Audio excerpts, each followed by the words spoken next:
Joining me now, State Senator Bart Hester, a Republican of Cave Springs, and I should say the newly elected, it just was an official thing that had to be done. He is the Senate President pro tem for the next General Assembly. Congratulations on that appointment. How does that feel?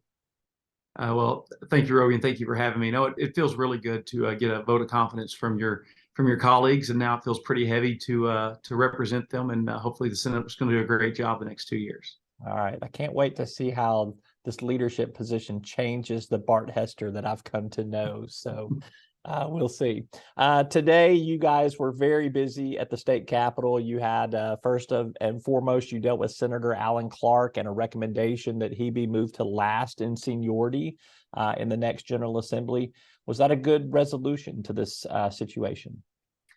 Well, I don't know that it was a good resolution. We feel like as a body it was a necessary resolution, and we hope that this is the last time we have to talk about anything involving sanctions to a member or ethics. We hope that we've been through some hard times, and we're looking forward to the next 2 years and not talking about ethics issues.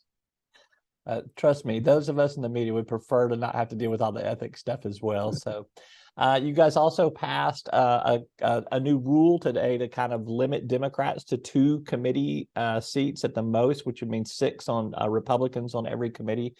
Is that tell me why you think that's the fairest process versus what you did in the past, which was what, seniority?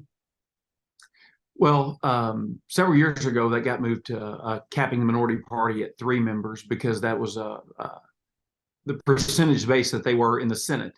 And now that the minority members are 17% of the Senate, we're capping them at 25% of each committee based on, that's how the people of Arkansas elected them.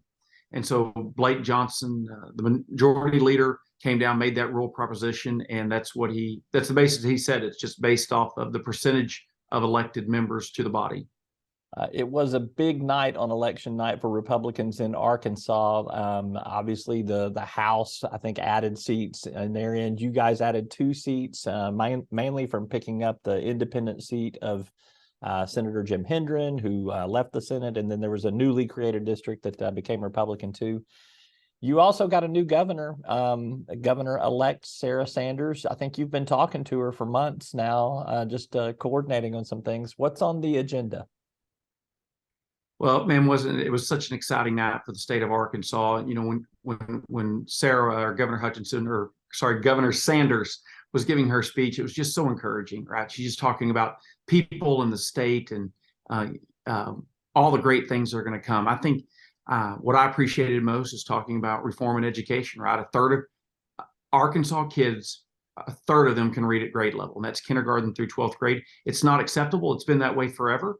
And if we want to change things, we've got to act differently. We've got to have different philosophies and different processes coming through our Department of Education. Kids got to read before they can do math well. Kids got to read before they can do anything. And so we're going to focus on reading. And that's going to be a lot of that is also going to go back on this education to parental empowerment. So I'm very encouraged with Governor Sanders' focus on education. I also appreciate her focus on keeping Arkansans safe. We're going to have to build a new prison. That's going to cost a lot of money. But when we have to keep violent offenders locked up in Arkansas, because if we're not safe, we can't educate our kids. We can't get jobs for everybody. Safety is key. And number one, we're going to work on that. All right, let's talk about 2 of those subjects that you just brought up there. How do you get kids reading at a more proficient level from what we've been doing? What's the new, is there a new program? Is there a new philosophy? Is there new money? What are you going to do to help move that needle more than just somewhat incrementally, but to move it in a big way? What's the driver of that change? I think anywhere, if you really want to see where someone's focus is, you see where their time is and you see where their money is. So we're going to have to put the time at our schools into reading, and we're going to have to focus money into reading. That's a kind of a simple answer on anything. Every time we meet as a legislature, we add something on to our teachers to do that is not focused on reading. And it may be time that we rewind a lot of that stuff back. There's a lot of other things that we do at school that are good, but until you read, you may not need to be doing the other things. So I'm going to be a proponent of removing almost anything out of the way that's keeping these kids from reading. They can become well-rounded after they can read. Give me an example of something that you want to get out of the way to allow for more time and energy and focus on reading. Well, anything you say is going to be a hot button issue for people. But look, we do things that are very important. But but like kids do not have to do as much athletics. They do not have to do as much art. They do not have to do as much band. They do not have to do as much science. They do not have to do as much history if they can't read. Once they can read, then they can focus on history. Then they can focus on science. Then they can focus on things, band and music and art and other things that are critical to a well-rounded student. But all those things are secondary to reading. Okay, that's good. I just was looking for some, I know there's been conversations, but I haven't seen anything concrete. The Governor Hutchinson proposed his balanced budget today for the next biennium, and it included another $550 million in new funding for education. That would allow for teacher pay if the legislature chooses to do so. He didn't really put any strings on it there. And of course, you guys will get to do whatever you want to do with the budget. You're in charge of that. He just gives you a blueprint to start with. With an extra $550 million, I mean, could that solve a lot of the problems that you're talking about? Well, here's what we know. More money in education isn't solving any problems. We're already spending over 40% of the state's budget on education, and we're failing. We're failing students, we're failing teachers, we're failing everywhere. So the money is not being spent appropriately. So this is not a funding problem, this is a spending problem. So we're going to have to really dive in on how is the money that we're already sending being spent. And with over 40% of the tax dollars in Arkansas going to education, you can't argue we're not spending enough. We are spending plenty, we're not spending it right. All right. You mentioned public safety, another area that I wanted to visit with you about there. The governor's budget had no proposal for building an extra prison. Is that going to come out of surplus funds that are already out there that you guys have, just kind of in a savings account? Or where do you anticipate this new 1,000-bed prison is going to come from? And is one new prison going to be enough for what you think the problem is? Well, some people say 1,000 beds. I say we need 3,000 beds, right? And we'll continue to talk about that as the legislature. But the good news is when you have a significant amount of savings, and we've got a couple of $1 billion that are available to us, you really have options. Now, I'm not interested in spending all of that money, but when you have savings and you have significant needs, and prison beds is a significant need in Arkansas, we've got violent offenders that we're having to turn back out into the public that are harming people. It's making them unsafe at their homes, making them unsafe in their streets. And so we've got to get more prison beds to keep violent offenders locked up. I have not seen, nor have I heard, other than just general topic rhetoric, that there's going to be more tax cuts. What type of tax cuts do you think will be considered by this next legislature? Well, I believe Governor Sanders is going to focus on income tax cuts. She's been very public with that. She's campaigned on it. And so I think she will have a focus on income tax cuts. And I agree with that. I mean, I agree that we've been focused on that for years, right? We're down to 4.9%. As soon as we did that, Missouri had a special session, went to 4.5. So we're in a competitive market. We've got to continue to cut income taxes, but we're going to do it responsibly after we have funded the things that we need to fund, like prisons.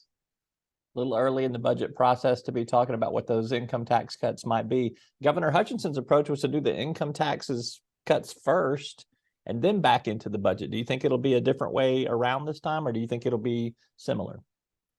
I think it just depends where we're at. Like Governor Hutchinson's been able to do that because we've been in a roaring economy the last several years. We're not sure how the economy is going to be looking come January, February, March.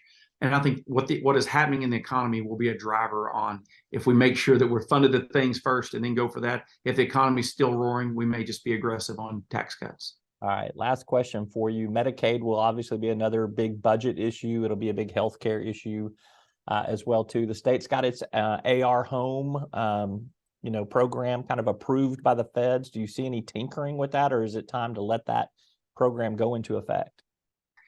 I think there will absolutely be tinkering with it, right? We've got a third of the legislature's turned over, and we've got people coming in that understand those issues and are going to have different thoughts. We've got an entire administration turnover, so that they're going to have their thoughts on those issues. So I absolutely expect to have tinkering.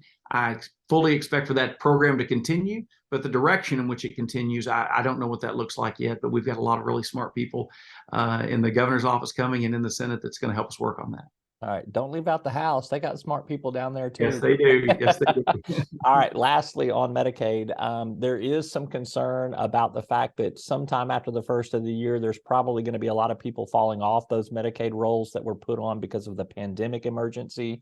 And there is the opportunity for the kind of the formula that the federal government and the state government have in terms of paying for Medicaid, particularly Medicaid expansion, could change as a result of that. And Arkansas could see less federal money coming in. Is that, I guess, is that a concern for you? And what is kind of some of the chatter or talk about how you all might address that?